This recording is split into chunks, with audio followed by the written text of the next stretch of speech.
The story of Joseph and Anna is part of my family's journey, a story that began more than a century ago, with a father and a daughter separated by an ocean, their voices carried only through letters.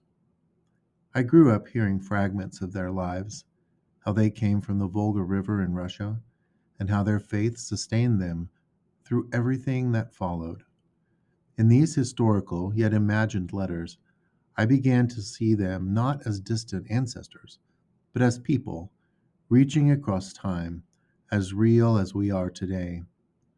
Their journey has echoed through generations, all the way to my father, whose own strength was rooted in theirs.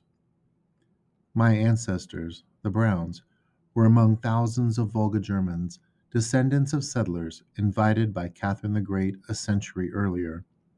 They built villages like Liebenthal and Herzog along the Volga's winding banks, places of faith, hard work, and community.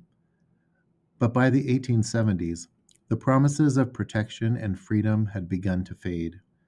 Faced with loss and an uncertain future, many families made an unthinkable choice to leave the only home they had ever known. At the heart of this story is Joseph Brown, a father who left Russia in search of a new beginning in Kansas, and his daughter Anna, who remained behind in Liebenthal, keeping the family's heart and faith alive through her letters.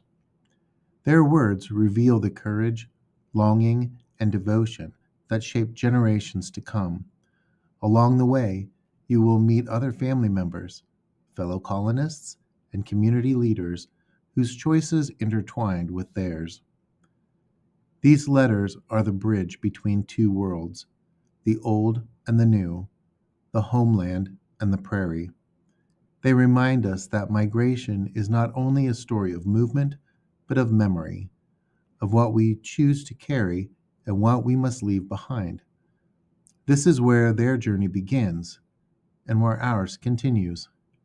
Surviving the ocean and time itself, their words help us remember who we are and where we began. This project is dedicated to my father, John Brown, whose life was an example of the faith and fortitude of generations past. These were his ancestors, and this is their story.